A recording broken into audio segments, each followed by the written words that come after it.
Hello and welcome to Original Soundchat, where video game music is a work of art. On each episode, it's our goal to help you learn about 2 soundtracks from the world of games, as well as the people, stories, and critical tracks behind them.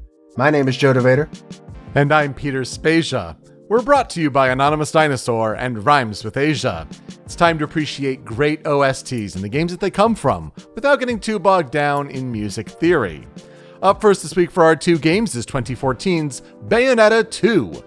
The Umbra Witch's Return, this time exclusively on a Nintendo console, with the adventure that involves braving the gates of hell to save a dear friend. Following that is the 2D survival horror game about a single man in a city full of disgusting monsters, and an experience often favorably compared to Silent Hill, 2012's Lone Survivor. Joe, I appreciate you sticking it out. Braving through it. Oh, you can hear it in your voice. I'm so sorry. You're feeling a little under the weather, but you're pushing through for the last week of spooky season 2022. Yeah, I apologize for people if I'm not as talkative or more scatterbrained this episode. I have been sick since last Wednesday. Oh. And it has been slowly up and down. I'm not as bad as I was yesterday, but I'm still... And it is one of those sicknesses where it's like, I'm going to focus entirely on your throat. So that doesn't help anything at all either. The worst place when you do podcasts. The theme this week to round out this year's spooky season.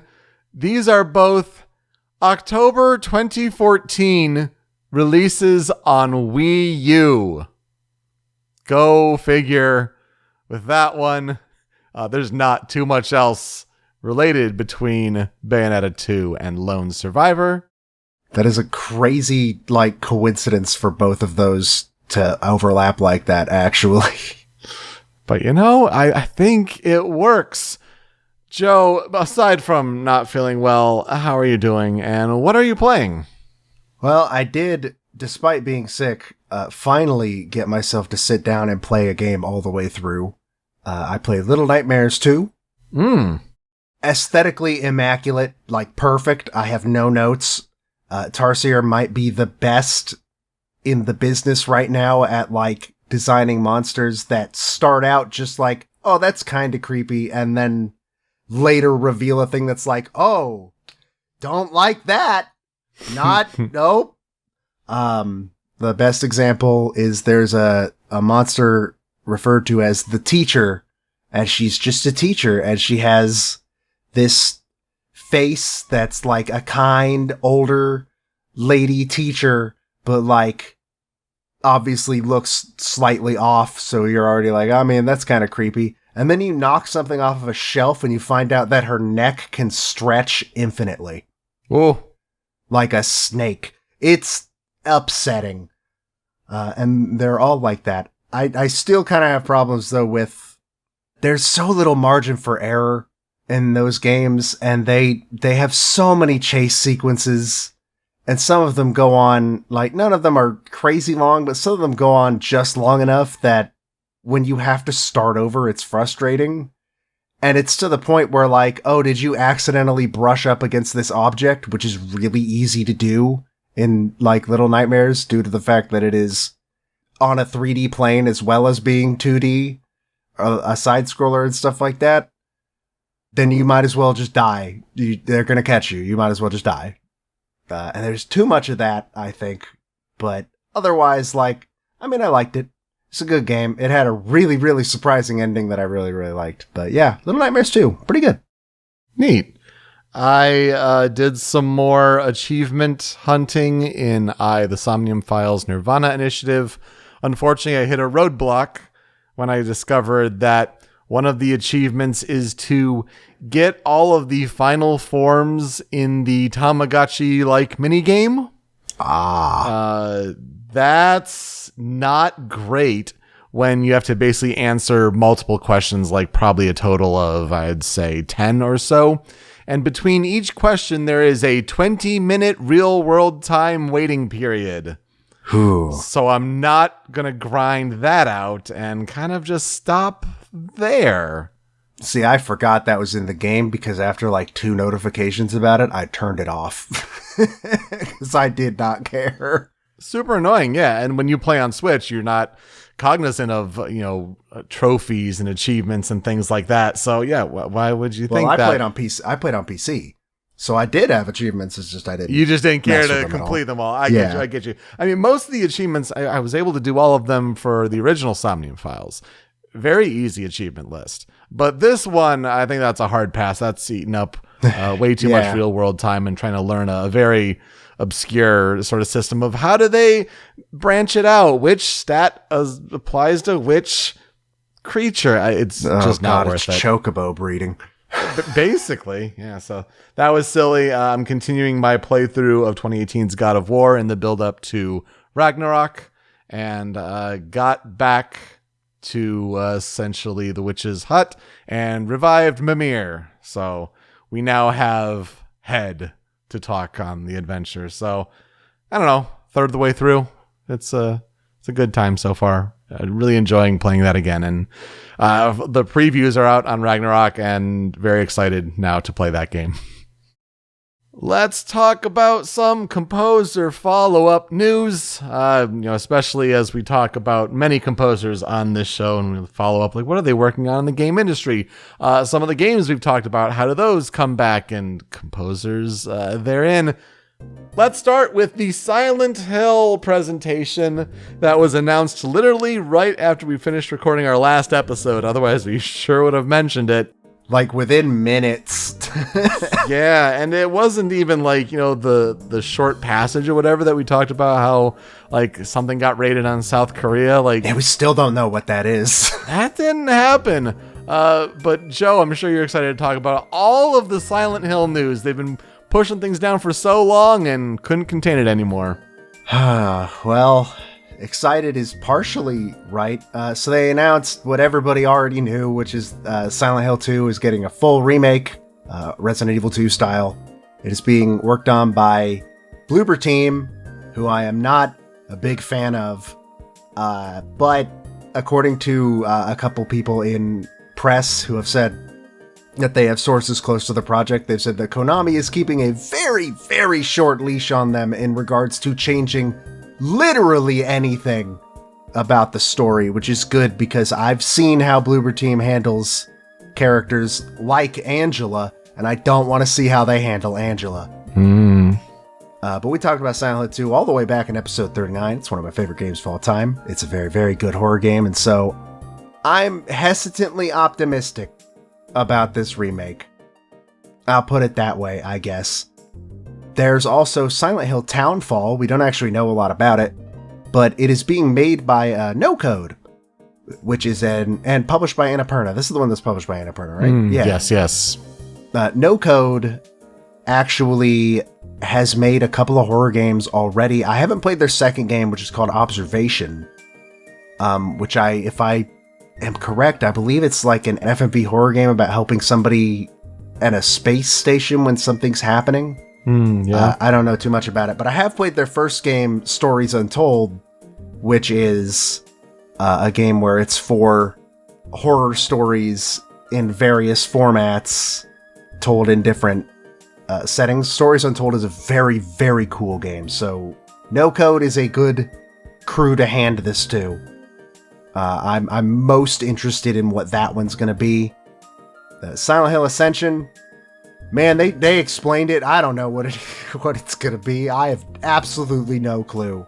J.J. Abrams' Bad Robot company is involved in production. Something to do with Twitch integration. Yeah, live action, cooperative, definitely a lot of real-time feedback. It sure sounds experimental. Yeah, they didn't say enough to actually get my interest. I guess we'll find out. And then Silent Hill F, or Forte, as I've seen a couple of people refer to it. I think it's just F, but I don't know. It's a new original Silent Hill game being developed by Konami, and it's more of a Japanese aesthetic, which I don't know how I feel about that, because to me, Silent Hill has always been, what if, like, a Japanese studio made Western horror? And that's where all the good Silent Hill stuff comes from. But it's got some promising things going on with it because it is being written by Ryukishi07, who is the writer behind a very, very, very iconic horror visual novel called Higurashi When They Cry, which is famous for being absolutely fantastic. Like, I saw somebody post a screenshot of it, like, right after this game was announced, and it was some character being like, you're incompetent, cackle, cackle, cackle, cackle, cackle, cackle, cackle, like the word cackle written out. And the caption was, if you want to know why people are excited, know that he wrote a game with dialogue like this, and it is still considered a top-tier horror game. So... Cackle, cackle, cackle, cackle. That is going to be interesting to see how that goes, at the very least. And they also announced a movie, but who cares? I don't care. Really, just taking everything off. The volcano is spewing, so to speak, with Silent Hill. Surprising. We'll see if Konami has anything else like that going on with any property. And then there was a Resident Evil presentation, like shortly thereafter, like a couple days. Also like a Final Fantasy 16 trailer release. It was an interesting week for video game news for sure. But that Resident Evil presentation, on top of being the expansion and the third person village sort of version, stuff coming out at the end of this week, honestly. Most of it was talking about Resident Evil 4 Remake, and we talked about Resident Evil 4 on episode 119 of the show. It looks good. More people than I expected were upset about the dog at the beginning, but we'll see if that's like a red herring, a bait and switch or something. But yeah, we'll see. I'm interested to play this remake because I've never got along too well with the original Resident Evil 4, and I think if it's brought up to modern day standards instead of setting the standard for, third person action games, might feel more favorably about it. I will play only if they give me a mod where I replace this new Ashley with the original Ashley so she can be the most annoying humanly possible. She doesn't seem like she's going to be annoying enough. I love her new design. Her new design looks fantastic. Speaking of the most annoying humanly possible, did you see that meme where it's like, these are the people you argue with online, and it was someone like, why did they make Ada Asian? Yeah. I said that to Matt. It was just like, this can't be real. Her last name is Wong. This can't be real. Yeah. Crazy. Oh, God. For people that have Game Pass, hey, last year during Spooky Season, I ended it with the game Soma on episode 144, and that's on Game Pass now. Soma's really, really good and absolutely worth your time. It's by the people who made Amnesia, and it's worth it. I think Amnesia is also on... It is. The whole series got put on there, too. Pretty crazy. So in case you need some time... between playing Persona 5 Royal, also on Game Pass. Yeah, there you go. Brian Tyler, the composer who we covered in episode 76 for his work on Assassin's Creed 4 Black Flag, we found out he's the one who's scoring the Super Mario Brothers movie. Not the name I expected, but a cool connection nonetheless, especially as that movie comes out early next year. I mean, as much as I'd want it to be Koji Kondo, I don't know if Koji Kondo would actually be good at scoring a movie, so that's probably for the best.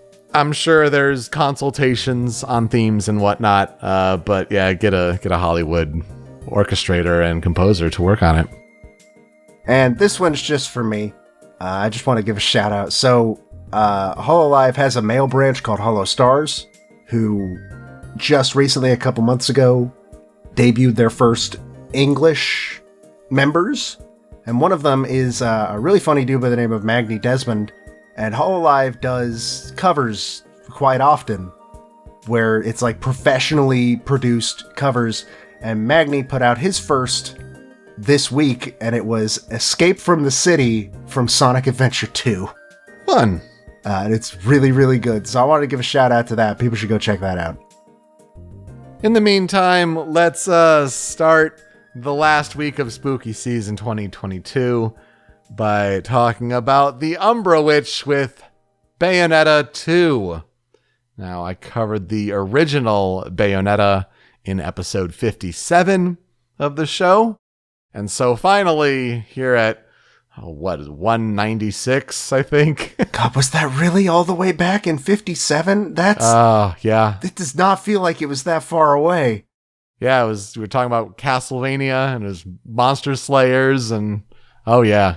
But it is convenient that we're talking about Bayonetta 2 this week because the game got released on September 20th, 2014 in Japan for Wii U, with the rest of the world getting the game on October 24th, 2014.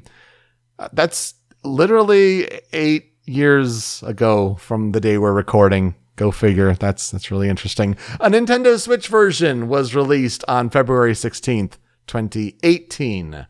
The game is developed by Platinum Games and published by Nintendo. Some drama afoot with that decision there. Bayonetta 2, much like the original Bayonetta from 2009, is a third-person 3D character action hack-and-slash game, with combat being very similar to Devil May Cry, thanks to creator Hideki Kamiya. You play as the eponymous Bayonetta, a witch who is capable of shape-shifting and using various firearms. She also possesses magical attacks, and she can use her hair to summon demons to dispatch her foes. Punches, kicks, short and long-ranged weapons, guns in her hands and heels, and a slowdown witch time on well-timed dodges to deal massive counterattack damage. These are all the things that Bayonetta has at her disposal. In this game, though, there's a new gameplay element called Umbran Climax, which can be activated when the player has a full magic gauge. And it's a temporary state which seems to act similarly to Devil May Cry's Devil Trigger, where you have boosted attack power and you recover some health. And of course, at the end of each level, much like in Bayonetta, there's a score. So it encourages replayability and you can get pure platinum scores on each level. It's a way to do things there to keep playing what's generally like a 10-hour game or so. So the plot of Bayonetta 2. A few months after the first Bayonetta, Bayonetta is shopping with Enzo when angels attack the city. Teaming up with fellow witch and friend Jean, she is on the verge of winning until a demon summoning goes wrong. Jean saves Bayonetta from the summon's attack, but the attack causes Inferno to claim Jean's soul. Bayonetta destroys the summon and resolves to save Jean. At the same time, a masked Lumen Sage is brought to the present by a mysterious figure known as the Prophet, who promises him the chance for revenge. Upon a tip from her informant Luca, Bayonetta heads to the mountain of Fimbulventer in the Middle Eastern city of Noatun, which houses an entrance to Inferno. Basically, it's the gates of hell. In Noatun, she meets a boy called Loki, who is trying to reach Fimbulventer for reasons he cannot remember. The two strike a deal to travel together, as Loki claims his powers will be needed in order to reach Inferno. On the way, they learn about some of Loki's lost memories, but are constantly attacked by angels and demons. So here are the big questions. What are the identities of the masked Lumen Sage and the Prophet, the latter of which claims to know Loki personally? What will happen when Loki reaches Fimbulventer's peak? And can Bayonetta save Jean? So, Joe, here's where I'll ask you, what are our experiences with Bayonetta 2? I have still never played a Bayonetta game, and I can't. I'm not allowed, because we are saving my first Bayonetta playthrough for when we get there for Masterpieces, even though we still got quite a bit of ways to go before we get there. But we'll get there eventually, one day. I started playing Bayonetta, didn't get all that far in it. You may remember me talking about that on that Bayonetta episode. But as a result of never beating the original, I have not started Bayonetta 2, even though I own it on Wii U. And of course, that version being the one that has the Bayonetta Wii U port. That's the version I also own, because I bought it preemptively. Yeah, so it's there. I was like, oh, that's a really good deal. And it's getting really good reviews. So I'll play it eventually. Never did. To the fact where I forgot there was a character named Loki, which my dog is named Loki. Loki is not named for Bayonetta 2's Loki. He's named after a video game character, but not that. So I don't know. It's surprising to come across in this research on a game that I have no idea of, like, its plot or anything like that. And it's like, oh, Loki. Okay, well, may see where some of that is going as far as mixing in Norse mythology weirdly, I guess. Go figure. Well, the development of Bayonetta 2 involves the time shortly after the release of Bayonetta, with series creator Hideki Kamiya discussing with Yusuke Hashimoto, who would eventually become the game director for Bayonetta 2, and they discussed ideas for sequels and spin-off games from the original Bayonetta. But despite these discussions, Kamiya believed that they would never release a sequel. However, his Twitter account later stated that he might release the sequel if Bayonetta sold well. And then it was announced a couple years later, on September 13th, 2012, in a Nintendo Direct presentation, that Bayonetta 2 is happening. But unlike the Sega-published Bayonetta, which was a multi-platform release for Xbox 360 and PlayStation 3, a publishing deal with Nintendo meant that Bayonetta 2 released as a platform exclusive for Wii U, much to the consternation of Bayonetta fans, and it was a big hullabaloo for video games at the time. But the fact still remains that Bayonetta 2 would have not really ever happened if Nintendo did not step in with additional publishing funding. Sega still remained as a consultant on the game, but in a way that's how Bayonetta became a Nintendo property. Bayonetta 2 would be the fourth M-rated game to be published by Nintendo. I'll give you some time to think of what the other three might be, listeners out there. What would a M-rated published Nintendo game be? I would have been able to guess this first one, but the other two I didn't even know. First of all, the second one I didn't know was published by Nintendo. The third one I've never heard of. Oh, you haven't heard of the third one. Okay, so you're right. The first one is Eternal Darkness, Sanity's Requiem, that came out in 2001 for GameCube. The 2005 GameCube title Geist is another one. And then Nintendo published Ninja Gaiden 3 Razor's Edge on Wii U in 2012. I think that must have been like a launch title or something like that. One of the games, probably like the Arkham City port, where it was like the specified Wii U touch control things. I don't know. So yeah, there you go. There's the other three. And so Bayonetta 2 was the fourth M-rated Nintendo published game. In this game, Bayonetta also has a new look. She has shorter hair and she has a blue outfit color scheme that's reflected in the blue-tinged title of the game. The architecture for the main city environment of Noatun is based on cities in Belgium and Italy, despite being called a Middle Eastern city. That's kind of weird. So there was Bruges for the church interiors, there's Brussels for the grand buildings, Florence for the city streets and houses, and Venice for the canal network. Takaaki Yamaguchi, the lead motion designer, said that compared to the original Bayonetta, Bayonetta 2's enemies have 3.5 times more reaction animations on average. So when you're talking about refining and expanding what already worked, yeah, do some more animations to make it look bigger and better. It was eventually confirmed at E3 2014 that the initial release of Bayonetta 2 would include a port of Bayonetta on Wii U as well. 2 game discs in one package, and this port of the original Bayonetta would include exclusive Nintendo costumes, dual audio voice tracks, and touch controls. Bayonetta 2 would review very well, with a Metacritic average of 91 on Wii U. The eventual Switch version would get a 92. The combat action gameplay, the story, the art style, the soundtrack, and a balance between accessibility and depth, and many more, these were all highly praised.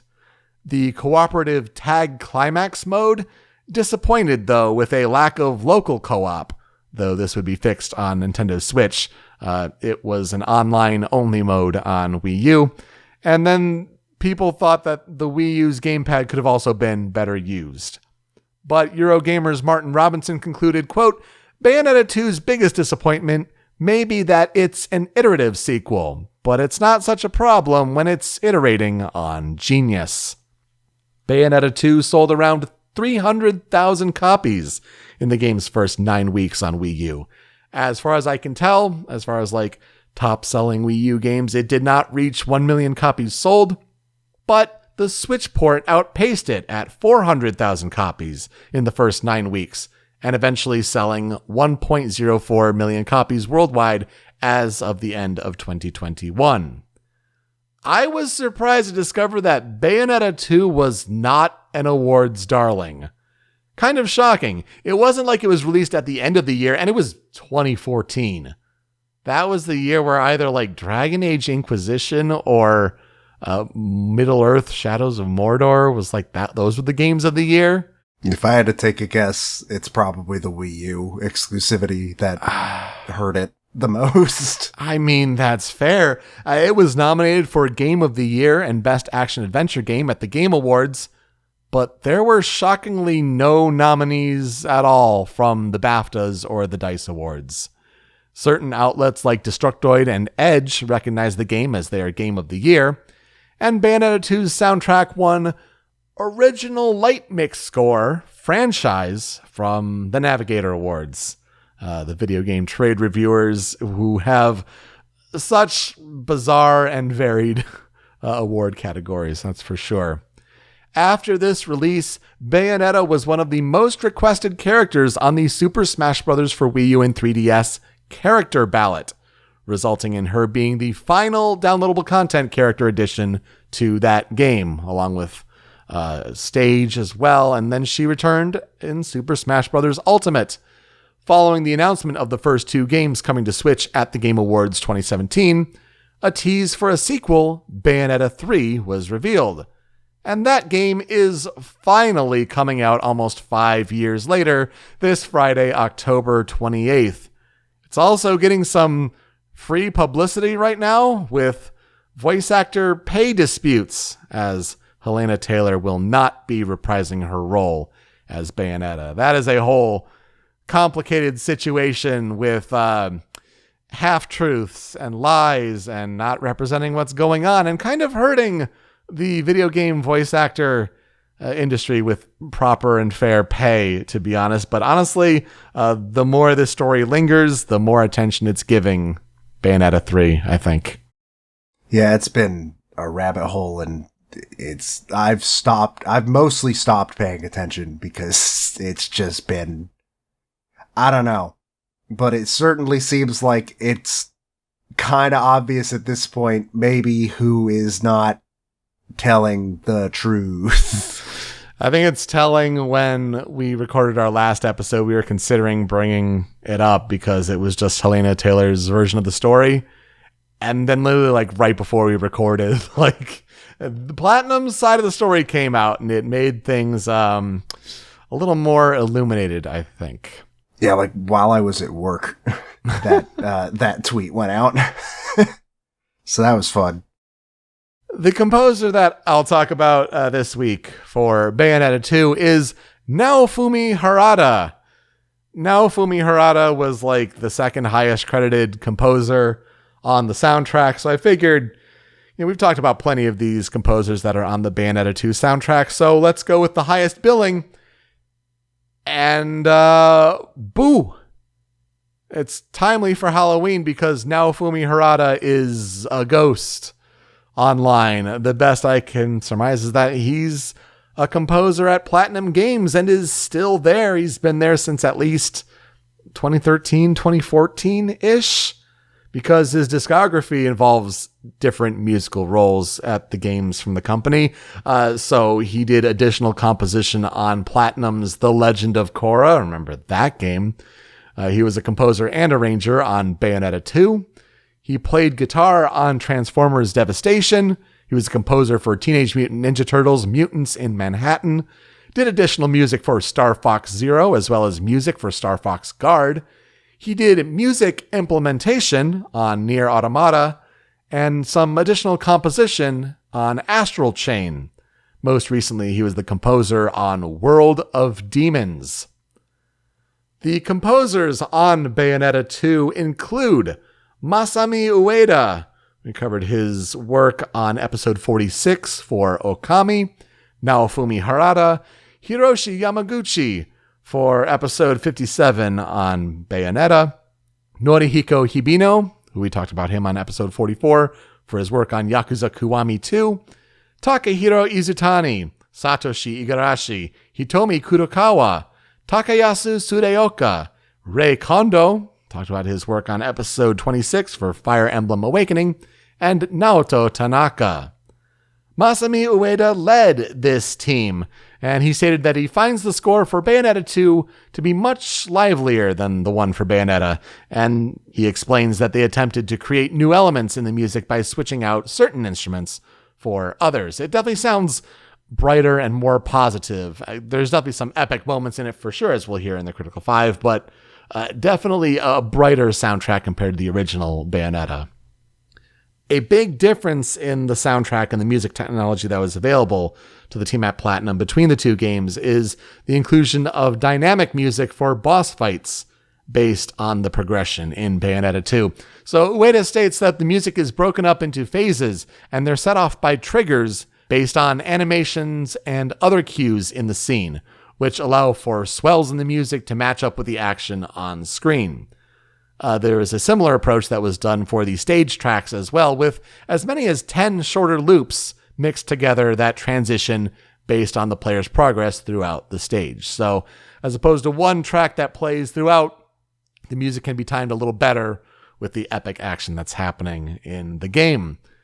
And Bayonetta 2's 5-disc soundtrack release features 183 tracks compared to the original game's 150. So what songs are we going to highlight here for Bayonetta 2? Let's get to the 5 critical tracks for the game, and we'll start with this piece here. This is called The Legend of Aesir.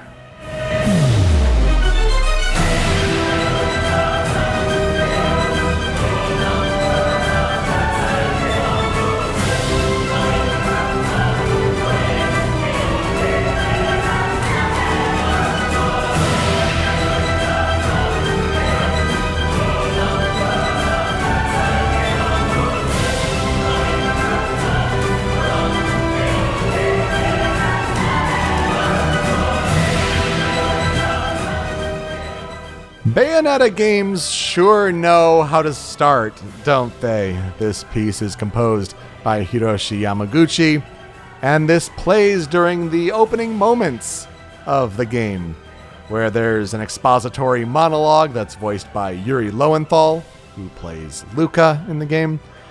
And in the meantime, you're just wailing on enemies, and what I can only imagine is a kind of messing around combat tutorial, like learn how you move about the world, throw out some punches and kicks, just kind of mess around as you learn about the legend of Aesir and how there's this god of chaos. And it's kind of sets up how we go into this world, but it's just a very bombastic way to start your game, as Bayonetta seems to do. I mean, the big swell in this clip here with the drop and then going to the big chorus, and oh my goodness. Yeah, I mean, the kind of rhythm is accentuated earlier in the piece, but this is the big swell. It's probably about a couple minutes into it, and by this point, you're really hammering in on the action. You're used to what's going on, but just a great piece to start. Honestly, I mean, it makes me think, was it one of a kind, I think, that started the original game? And it's similar kind of vibes of big epic songs to start the game with big action. Like you're being thrown right into it. What else would you expect from Bayonetta? The beginning of the clip, though, every time I hear it, it sounds like the intro to a Final Fantasy battle theme. Yeah, sure. Like you've just hit a random encounter. This is bombastic. This is basically essentially what I expect from Bayonetta, especially after we did the episode on Bayonetta that was apparently 2 years ago. More than that, actually, maybe. I don't know. No, 2 years sounds right. 3 years? It's 2.5. Oh, God. But yeah, this is essentially what I expect. It's pretty big and hype. And it's also notable because this is one of the 3 songs from Bayonetta 2 that was included in Super Smash Bros. For Wii U and 3DS. So, of course, carried over to Ultimate as well. Not necessarily one of the songs I would have chosen, but I think a good one to pick and then also include here on the Critical 5. Another one that made it to Super Smash Bros. In a different way is number 2 here on the Critical 5 for Bayonetta 2. This is Tomorrow Is Mine. You won't know what hit you when I spin around with you in my dust. Then bang, bang, down, down again. It's my desire going for the win. Tomorrow is mine. You better run. Don't wait, here I come. No, the fuel in my fire won't run dry. Burns bright, and you better hide. I came for a fight. This piece is composed by Hiroshi Yamaguchi with vocals by Keely Bumford. An interesting choice to have a set vocalist for this game to represent Bayonetta's songs because this theme is the main battle theme in the game. And Tomorrow Is Mine is recognized as the theme of Bayonetta, much like Mysterious Destiny was in the first game. I think I chose this moment of the piece in particular, this clip. It's kind of like the back half, almost before the loop starts again, because it's just so fun. It really shows off the playful energy of the battle.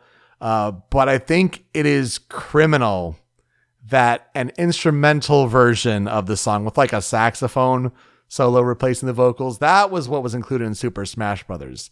You don't get the fun, you awoke me, unleash the fire in my heart. Like, that would be, I think, so good in a Super Smash Bros. Context, but rights and everything, I'm sure, still a necessary piece to include in this game. Just a fun battle energy and so much better than Mysterious Destiny.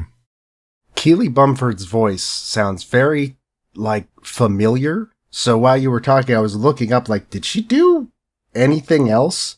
No, I never would have heard this woman's voice at any point. Oh, trust me, I looked up her as a backup, if I can't get anything on Naofumi Harada, maybe I look up Keely Bumford. No, she's done some games I've never heard of since.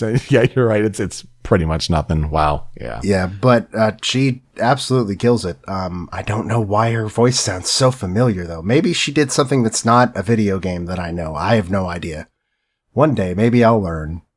It's just a nice and crisp, clean recording. Great job for the people at Platinum putting that together. Just a fun, energetic song for sure.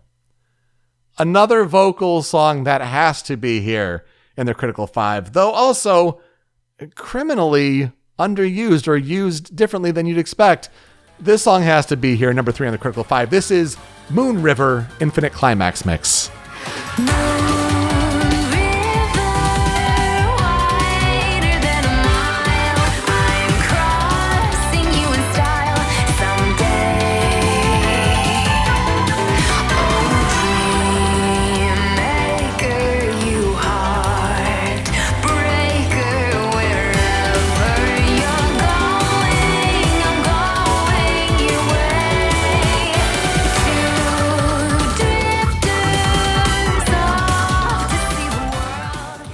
The original song, Moon River, was originally composed by Henry Mancini with lyrics by Johnny Mercer, made famous as being sung by Audrey Hepburn in the movie Breakfast at Tiffany's. This arrangement was done by Naofumi Harada. So hey, there you go, we got him in there. Vocals again by Keely Bumford. And this is the song that I always remember from the game. It's such a good take on a great song, Moon River. Of course, it carries over the tradition of an old song being modernized for a Bayonetta battle. Of course, in the original game, it was Fly Me to the Moon. Moon and Moon River. Oh, she's an Umbra Witch. I got it. What'll Bayonetta 3's be? I wonder. I don't know. We'll have to find out. I can't think of any other songs that have Moon in the title. Maybe people who are reviewing Bayonetta 3 and have beaten it already may know. So this song plays in the opening chapter, I believe, of the game, and it's like super memorable, this song being included in Bayonetta 2. But I think fans overall lament the fact that it's not used nearly as much as Fly Me to the Moon was in the original. Again, I don't know if that's a rights thing, but this is such a good take on the original song, which is a stone cold classic. Yeah, it's also really impressive that it transitions this well into being a battle theme. Mainly because if you've heard the original song, it's not. It's a slow song, but yeah, they managed to turn it into a battle theme like to an incredible degree. I think I like Fly Me to the Moon a little bit better. Sure, yeah. Just slightly. I think it transitions a little bit better, but this does surprise me how well this works. So it's right up there. It's so close and works well, but I just wish they used it more. Getting to one of the big boss encounters in the game, because there are many. Number 4 on the Critical 5 for Bayonetta 2. This one here is the Lumen Sage and Temperantia.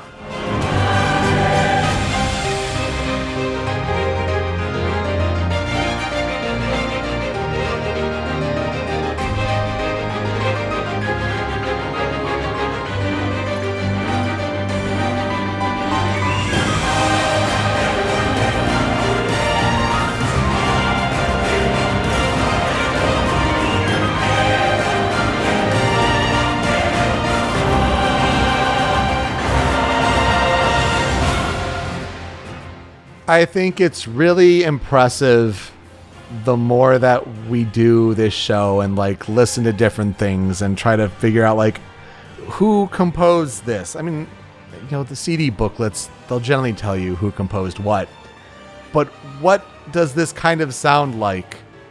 And if you guess Fire Emblem Awakening, you're correct. This is also composed by Rei Kondo. So the kind of big, triumphant, just gorgeous string work and orchestral, and the choir coming in, it gives me big, Fire Emblem Awakening, id Purpose kind of vibes. And so for Rei Kondo to compose that as well, it makes total sense. So this plays in a boss battle during stage 5. And not during the clip here, but during the piece, it has some musical callbacks to the track You May Call Me Father from Bayonetta. So, that is very interesting. I just wanted to point it out because it's part of that whole multi-stage boss battle using multiple tracks and transitioning at the right triggers. And this is a Temperantia part of it, whereas I guess some of the other boss callbacks, I think, from the original Bayonetta get involved with the Lumen Sage as well. So this is just one that stood out to me, and just impressive to know, like, oh yeah, that sure does sound like Rei Kondo, all right. Yeah. I don't know if I would have immediately guessed Rei Kondo because brain not work, but that is a very, very good indicator that it sounds a lot like id Purpose and stuff like that. This is a really, really cool song. Probably my favorite in the Critical 5. Very bombastic, I heard this and was like, oh, so this is probably the final boss, right? No. No, it's not. No, not yet. Just also some really impressive string performance stuff going on here, especially in that lull in the clip. I just really loved all that going on. As far as the final boss battle goes, that goes here on number 5 on the Critical 5 for Bayonetta 2, and this is Aesir.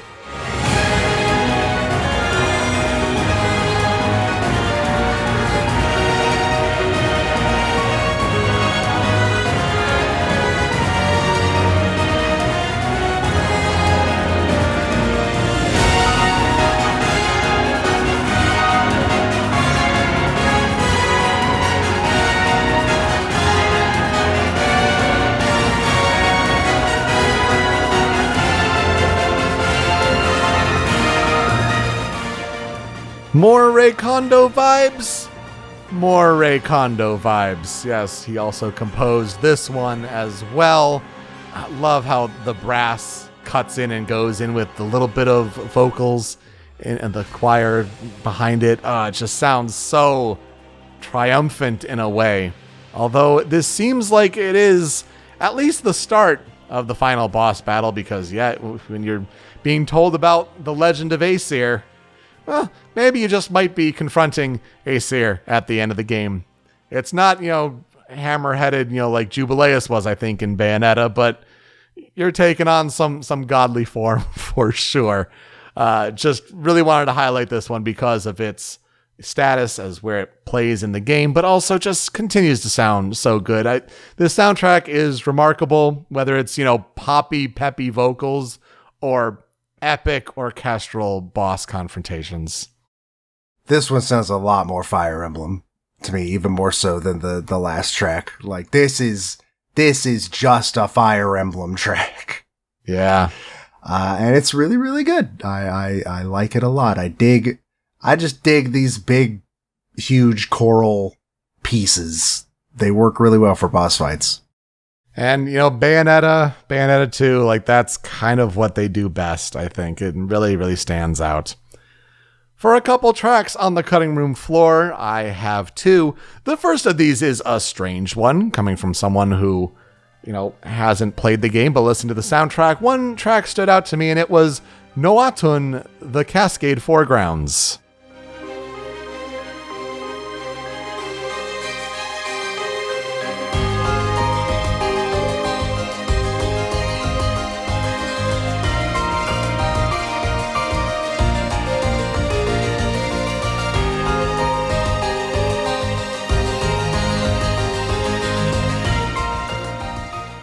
A totally different vibe on this one, and this one is composed by Takayasu Sodeoka, one of the 3 tracks he composed on the final soundtrack. This is the level music for Stage 3, or at least one of the level tracks, and it is just gorgeous, but totally different than everything else. I mean, you get a really just softer, subdued strings coming in, you get some acoustic guitar, you get flutes, you get piano coming in. It's a nice piece, and it really just reminds you, I think, that there is more to this soundtrack than the big, epic boss battles. I mean, you gotta have music during the stages as well, leading up to it, before you get kind of interrupted with some battle music. But this one really stood out to me as a nice change of pace and good variety of composers on the team. For Sodeoka to contribute this one is a nice sound. I'm already forgetting. Is Sodeoka one we've talked about before? I don't think he is. I don't think so, yeah. Might need to look a bit more into whatever else he has done. Yeah, it's pretty good. I agree, yeah, because it's just definitely a different sound and one that is very appreciated. But another boss battle track that stood out to me was this one here. This is Glamour in Charm and Allure.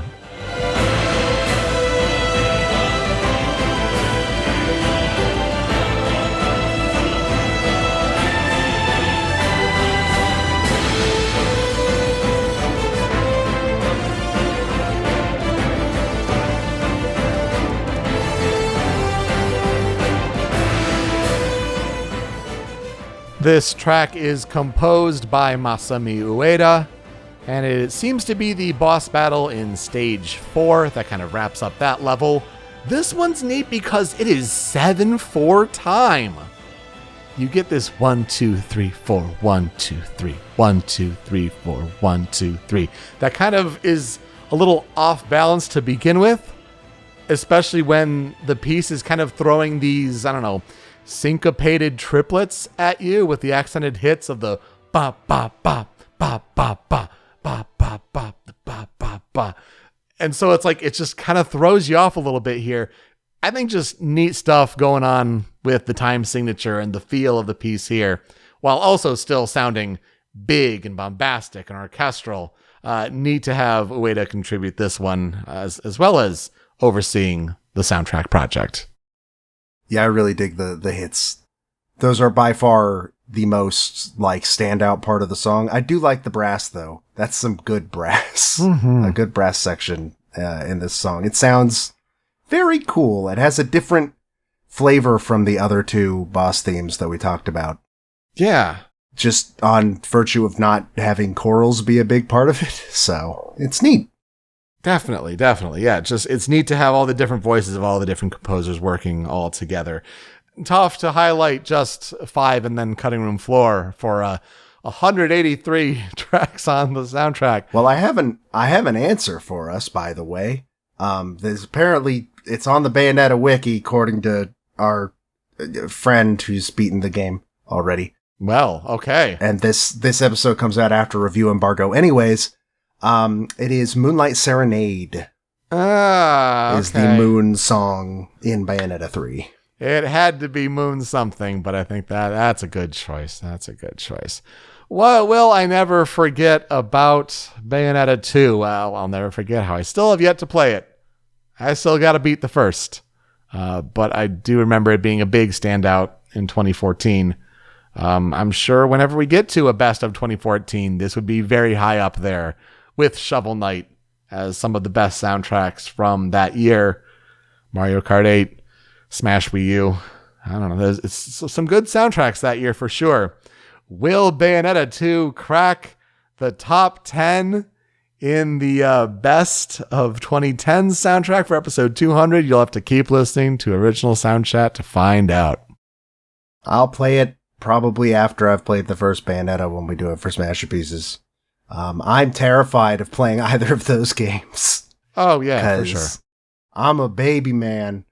I'm not good at character action. I played Devil May Cry on the easiest difficulty I possibly could. And that's just 5. I've never played any of the others.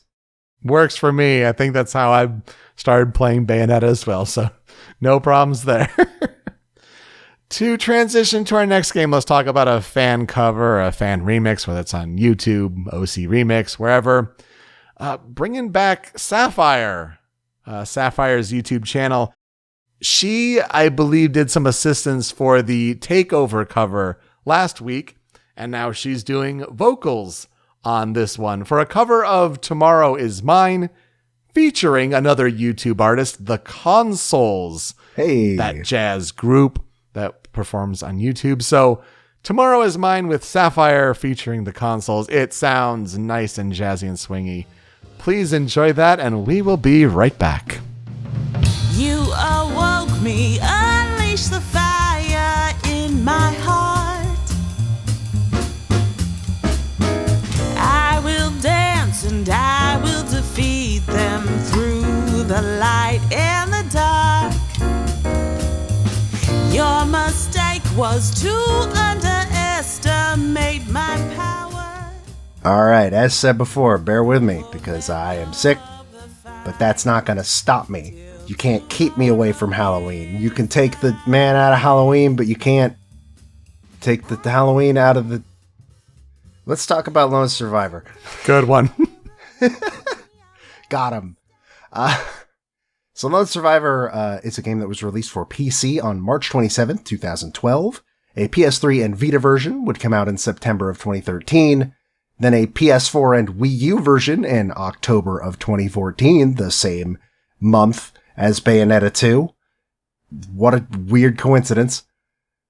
Now, there is a full enhanced remake coming out, and I need to voice this as a called shot because somehow I accidentally called this. Lone Survivor has been on, you can vouch for this, on our episode tracker. I pick my spooky season games very early on. I want to say I had them picked out before the end of January. Oh, for sure. Yeah. Lone Survivor has always been the one that was going to close out this year. And then the developer halfway through the year was like, yeah, I'm doing a full remake of Lone Survivor with like new content and everything. And then it was announced that it's coming out next week on October 31st, 2022, Halloween. Shot called. The called shot, baby. Yeah, absolutely. Love it. So it was developed and published by Superflat Games, which is basically the solo title for the developer Jasper Byrne. Now, what is Lone Survivor? You may have heard of it, you may not have. I don't know. This is one of those games where, like, people that know indie horror stuff probably know this game, but outside of that sphere, I don't think it's too far-fetched for you to not know what it is. It is a 2D side-scrolling survival horror game where the player takes control of a nameless protagonist, a man in a surgical mask, pretty much, who has holed himself up in his apartment after the outside world has been infected by a mysterious disease that has caused people to mutate into horrifying, mindless monsters. And he's now run out of options. He's been holed up in his apartment, he's out of food, he's out of water, he needs to figure something out.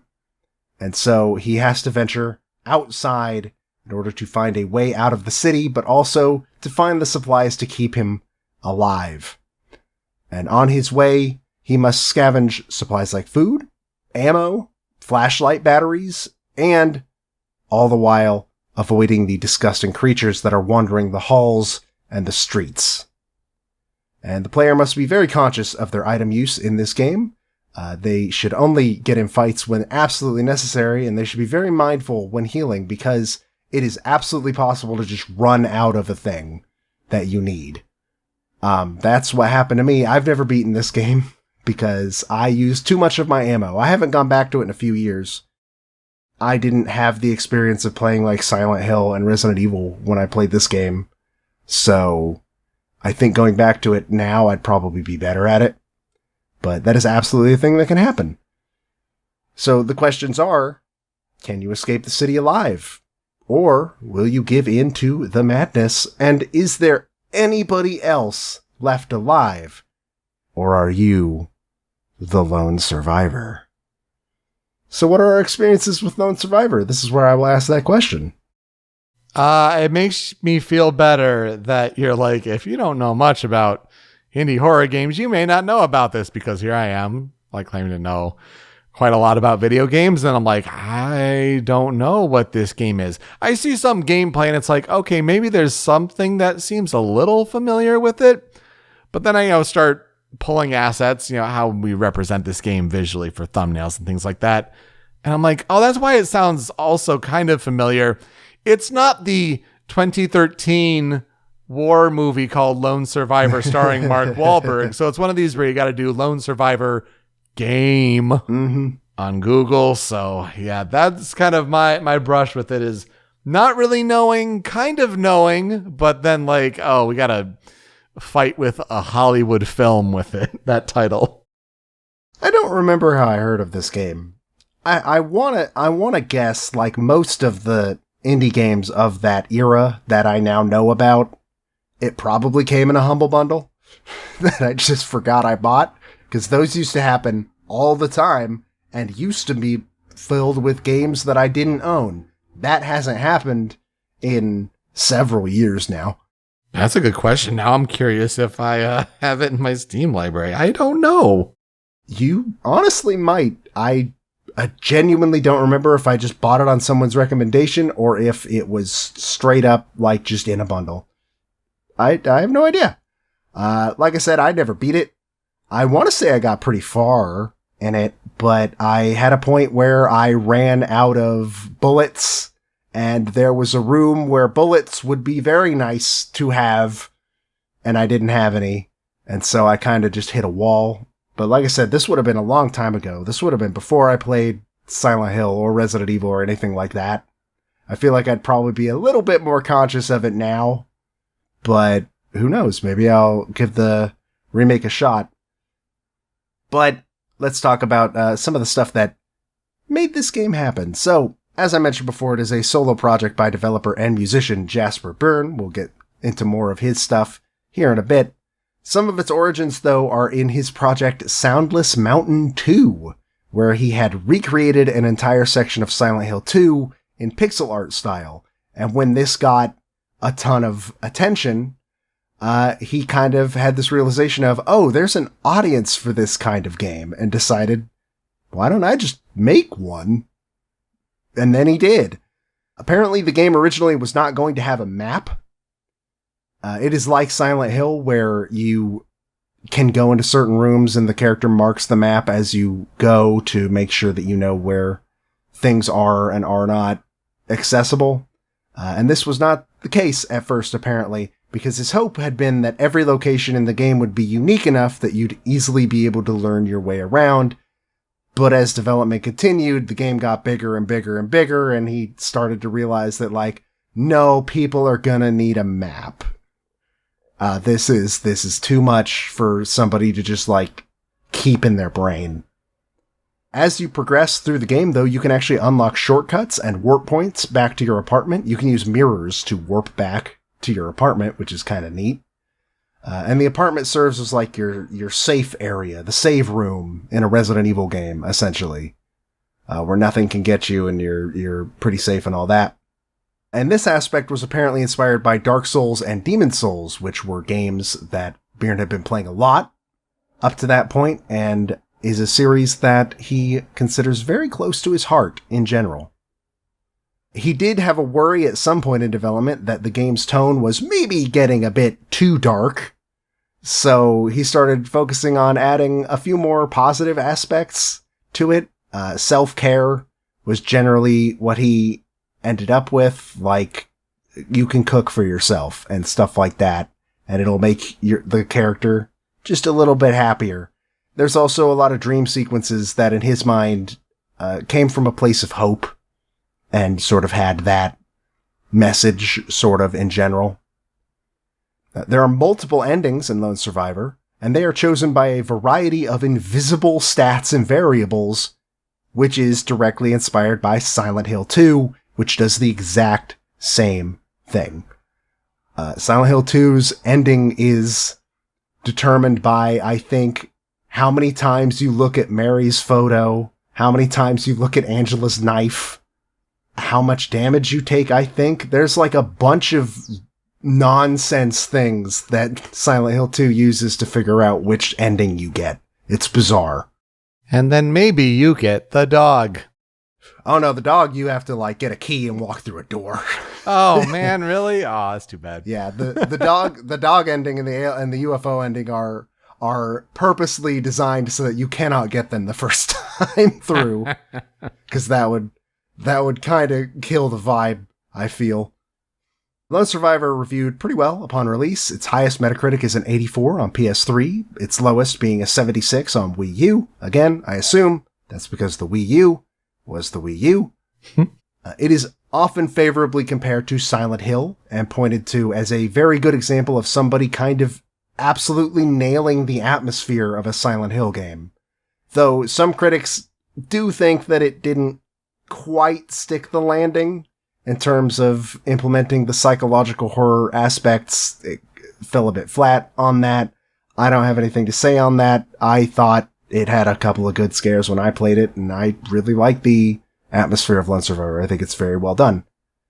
And as I said before, it's being remade, new content in the form of Super Lone Survivor. Releases on PC for sure, and hopefully Switch. He had been tweeting a couple weeks ago about having problems with Nintendo certification for the Switch release, so that might not be out on Halloween, but the PC version absolutely will. So you should go check that out if this episode has piqued your interest at all. So let's talk about Jasper Byrne, because not only is he the developer of the game, he's also the composer of the game.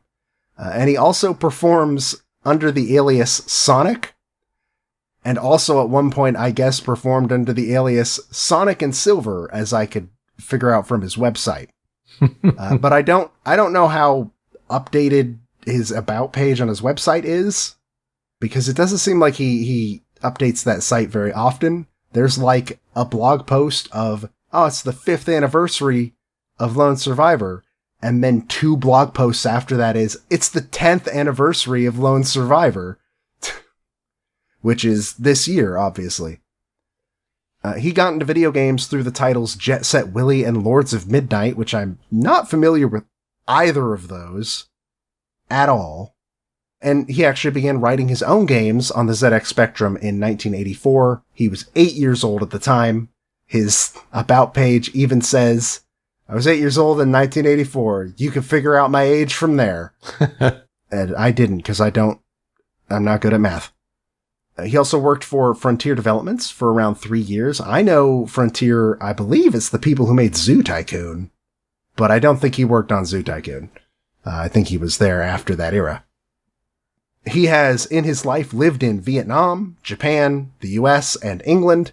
In fact, at the time that his website's About page was written, he was living in Cambridge, UK. So, there you go. You can follow him on Twitter at Jasper Byrne. That's JasperByrne, all one word. And in terms of his discography, he's mostly done games that he's developed. He made a game called Soul Brother, made a game called The Ballad of Sleepy Cat, and he did the music for all of those. Lone Survivor, obviously. But we've mentioned Jasper Byrne before. It did sound familiar. Because he contributed some tracks to Hotline Miami, as well as Hotline Miami 2, Wrong Number. And Hotline Miami is a game that we have covered on this show, so his name, I feel like, has probably come up before, and I just completely forgot. Or didn't realize it at the time.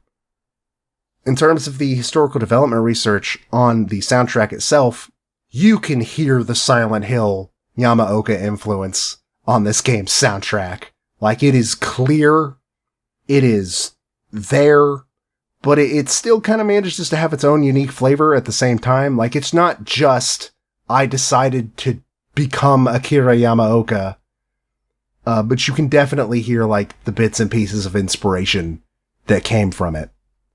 And I found an interview with him where they asked him about the soundtrack, and I found a couple of quotes that I really liked. The first one was asked about, like, why did you decide to do the music yourself?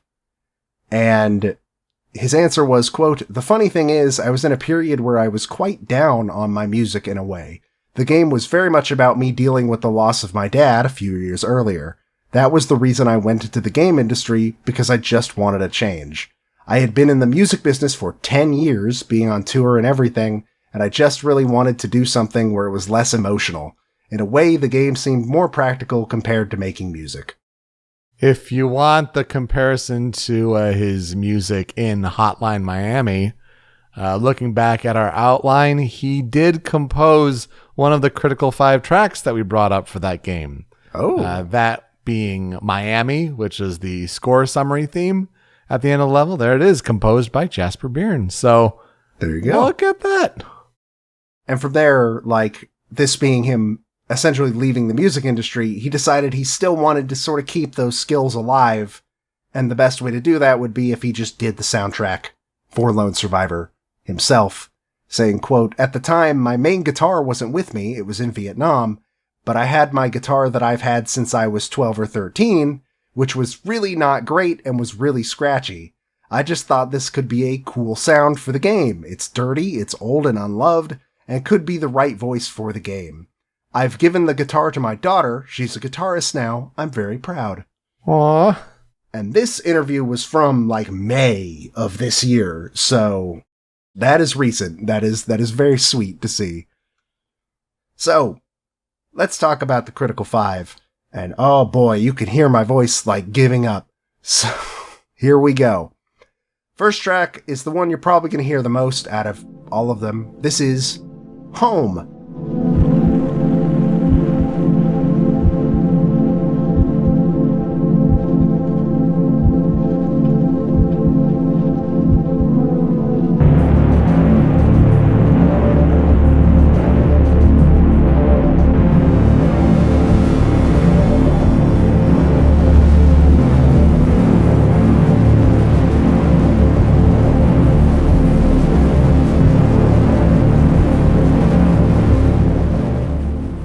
As one might expect, this song plays when you are at home. Again, it is your safe area. This is where you come to save the game. This is where you come to cook. This is where you come to generally just sort of clear your head and not have to worry about enemies for a little while. I think that this song does a thing that I feel like we talk about a lot when it comes to games with this sort of tone where, like, everything sucks, but here's your one safe spot. Where it has this air of, yeah, you're safe here right now, but you can't just stay here. You've got to go back out at some point. And I really, really dig when songs are able to pull that off, and I think this one does it very well. But it's still bleak and heavy, so yeah. I think it's definitely more prevalent than some of the Dark Souls tracks say, right? But it does sound really good. And for a first track, that kind of sets the mood for sure, especially if you're going to hear it a lot. I think it does a really good job, like playing with these different kind of synth sounds and establishing a tone. Now, I will warn, I don't know where most of the other tracks on this list play. My original plan had been to reach out to Jasper Byrne to ask about his thoughts on these tracks, and then I got sick, and that did not happen. So apologies on that. But we can talk about them anyways, because they're still pretty good, even without the context. And you can see that in critical track number 2. This is Reflections.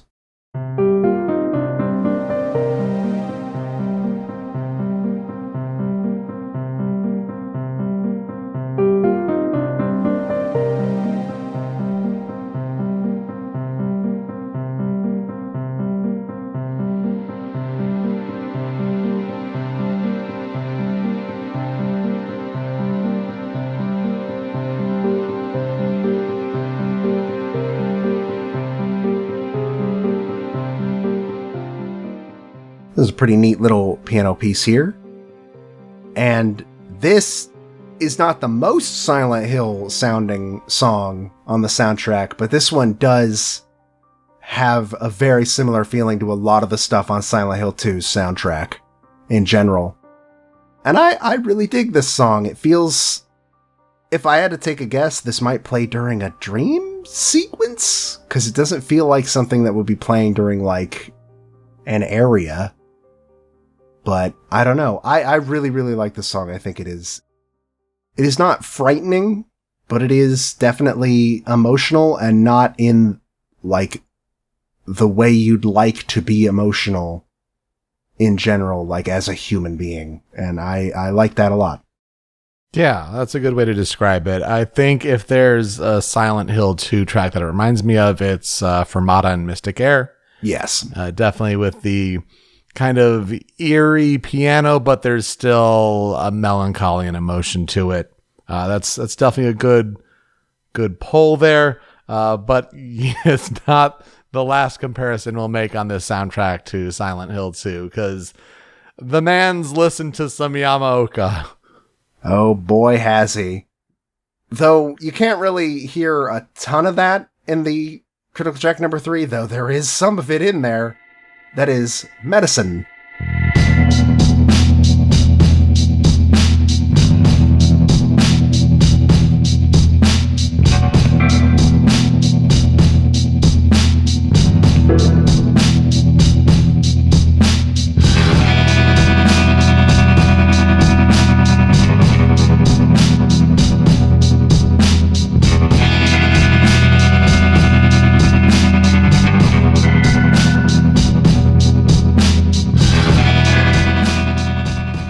Now this is kind of similar to some stuff in Silent Hill 2, like Promise is kind of like this, I guess, a little bit. Mm-hmm. But for the most part, like, this is not a song I expected to hear when I was listening to the soundtrack, and I dig the change in tone. I'm going to assume, my guess is that this is some vendor that you find at some point that sells you stuff. That's good for brain, but I don't know for sure. But that's the tone I get. Like, this is a shop theme in a place where a shop shouldn't exist, but here it is. And the warbling on the guitar strings just sounds like that extra bit of dissonance that, like, yeah, there's like a kind of positive vibe to, like, what could be a shop, but things still aren't right. And I think that's a really good way of representing the unsettled nature of the world while still giving it a different sort of texture and auditory palette. The next track is actually my favorite track on the soundtrack, and of course it is. You'll listen to it and go, yeah, of course it is. This is Descent.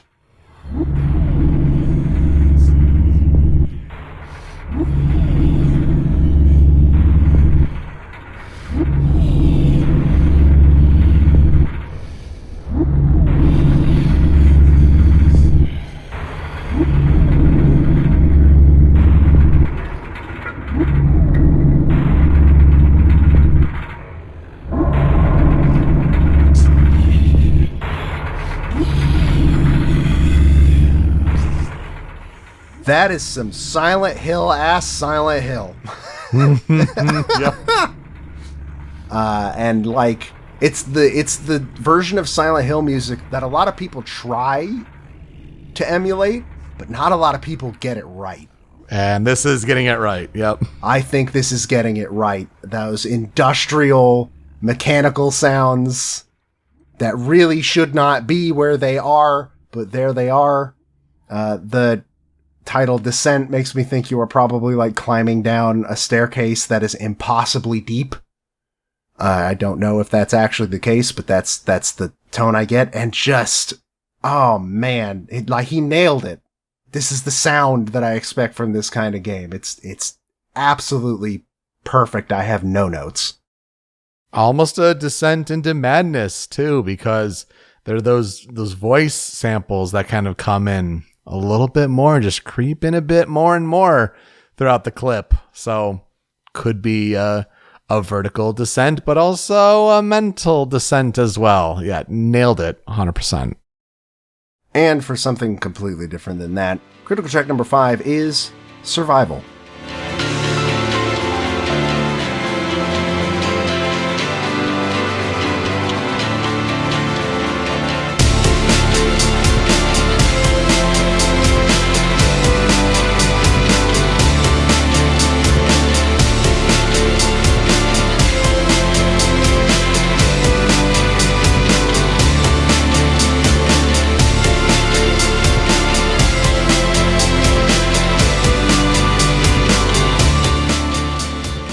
I think of all the songs on this list, this is the one that feels the most separated from Silent Hill.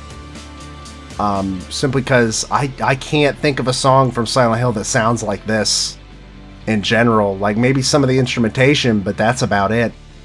And I really dig that. If I had to take a guess, this is the credits. Mm-hmm.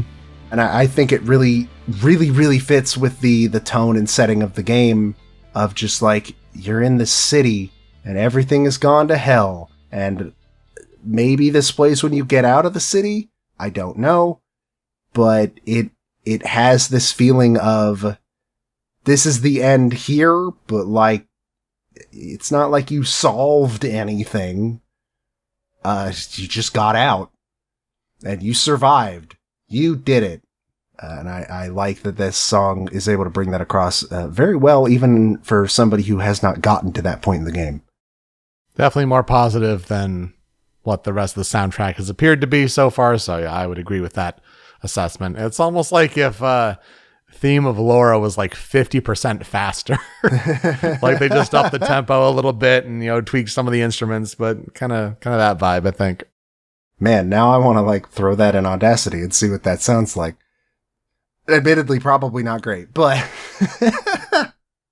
So for tracks on the cutting room floor, I got 2. One of them is actually from one of the things I distinctly remember from Lone Survivor. One of my favorite scares in the game, and what made me realize, oh yeah, no, this is a pretty good game. This is Party Time.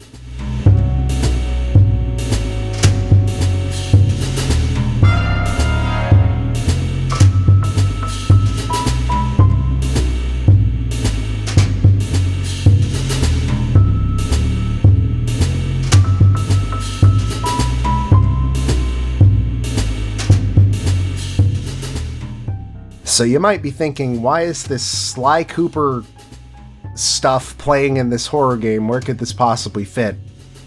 At one point in the game, very, very early on, you step into another apartment and there are just these two guys just having a party. Like they're regular humans and they're just having this drinking party.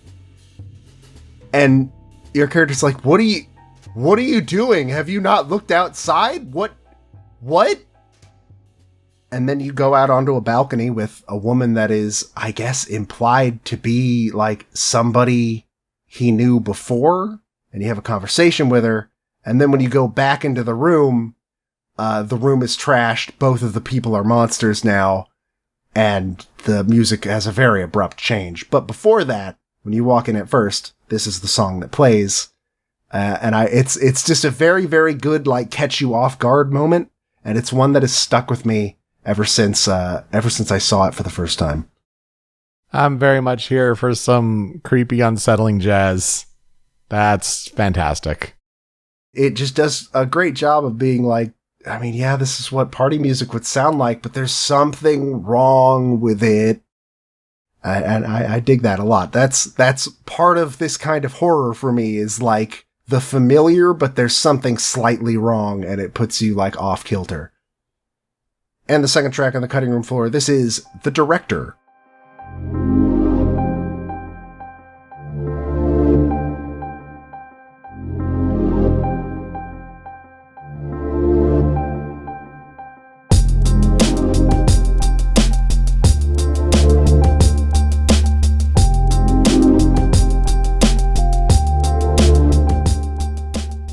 From what I could tell, just briefly looking into it, the director is a very important side character in the game, one of the few, like, actual humans you meet, who may or may not be real, I don't know.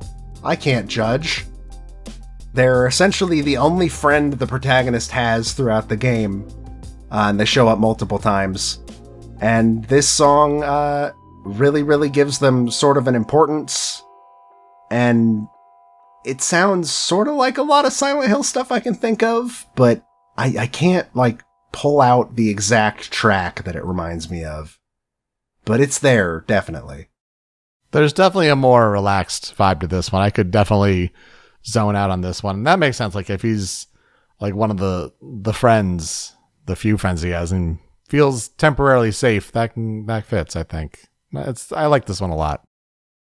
So what will I never forget about Lone Survivor? I mean, that party scare is probably still one of my favorite scares from a horror game. Despite not having ever finished this game, I've meant to go back to it for a few years, and doing this research kind of re-sparked that desire to go back and try it again. And I'm kind of sad because, again, this is one of the games where I feel like I could have easily reached out to the developer and composer and asked them questions like I did for the Bag of Milk games. But I got sick, so that didn't happen. But luckily I was able to find some rather recent interviews and stuff to get some information on that. I'm looking forward to the remake. I hope it comes out on Switch. Maybe I'll end up with the review if we get review copies, and if not, I mean, Switch seems like a pretty good place for a game like this, so looking forward to seeing how that works out. It is super cool that there's like a remake that's happening with the shot called and everything. Although, yeah, it'll probably be a separate purchase on PC because I look up at my Steam library and sure enough, I do have Lone Survivor Director's Cut on my Steam library. There you go. So it was probably in a Humble Bundle then. Probably. So, I mean, if you did some Humble Bundles in the mid-2010s like I did, you probably do too. And I had no idea because that just goes to show with Steam libraries. You get like 300, 400 games or more, and you start to forget what you have along the lines. Oh, yeah. There's games on my Steam library where I will look down it and like, I have no idea what this game is. I have zero memory of owning it. What fun. Well, to wrap up the spooky season for 2022, I think that's a good one to include for sure. Paired along with the Umbra Witch with Bayonetta 2, October 2014 Wii U games, or at least releases on that platform. You know what? That's probably about the only thing in common, but good games nonetheless, and fun soundtracks to talk about. And that will do it for us this week on Original Soundchat. You can find me on Twitter at Pete Speakeasy. Joe is over at String Pixel. The video version of the show is on the Rhymes with Asia YouTube channel, but it's that MP3 podcast version that you want, and that's hosted by Anonymous Dinosaur at anondino.squarespace.com. Through Joe's other podcast, Masterpieces, is hosted, which just came out with part 2 of Fire Emblem The Blazing Blades, so good to get an update there. And you can find Smasherpieces and Original Soundchat wherever you get your podcasts, whatever podcast catcher you like to use, Apple Podcasts, Google Podcasts, even on Spotify, where we have a feed of podcast episodes on that feed, but also a playlist where if we talk about a video game track on this show and it's on Spotify, it gets added to this big monster Spotify playlist. Joe, what's being added this week? So Lone Survivor is on Spotify, and when I was thinking about it, I had defaulted to Bayonetta 2's not going to be on Spotify. Game was published by Nintendo, but it's still owned by Sega, so it's on Spotify. So that's cool. I'm going to assume, much like the first Bayonetta, Moon River is probably not included on that, just like Fly Me to the Moon was not included on the Bayonetta 1 streaming release, which is a shame, but maybe I'm wrong. Hopefully I'm wrong. You still love to see it with most of those songs making it over. When you're done listening to the show, you can find us on social media at Soundchat OST to leave some feedback for us. How are we doing with these episodes? What games should we cover in the future? Give some suggestions that way. We want to thank you for your help on our Best of 2010s information collecting, all the surveys that you participated in. Thank you so much for doing that. We have a good list to pull from here as we start whittling things down and making our decisions for episode 200, which should fall around the American Thanksgiving time. Yeah, it's gonna be a weird best of, because obviously, like, some games that absolutely should have been contenders aren't gonna be in the pool because of the way we did it by year, basically a battle royale. But I think this was a fun way to build that pool that we have to work with now. And that final pool ended up with some really, really good stuff. And left out some really, really good stuff, unfortunately. But I think this was a fun thing to do over the past month. Absolutely. So thank you so much for that. And we'll have to mix in some in the honorable mentions, like maybe your personal favorites that you missed the cut, or ones that didn't make the top entirely. So we'll have to do something there to kind of round things out. But definitely the top 10 will be based on your feedback, and we really appreciate that. Joe, who are we talking about next week? I will be talking about Yuchang Wong. And I'll hopefully finally be able to get back to talking about 65 Days of Static. I don't know what the theme between those two is going to be. I mean, yeah, good luck. I feel like that's almost for the rest of the year. That's the case. So fun. All right, Joe, let's play us out. So I couldn't find any like covers or remixes of any of the music from this game, which is a shame. Again, this is one of those where it's like some of these tracks are really, really well built for somebody to give them a cover with non-MIDI instruments. I think that would be neat, but sadly, just couldn't find anything. So I'm going to highlight one more track from the game proper. This is called Sleep Forever.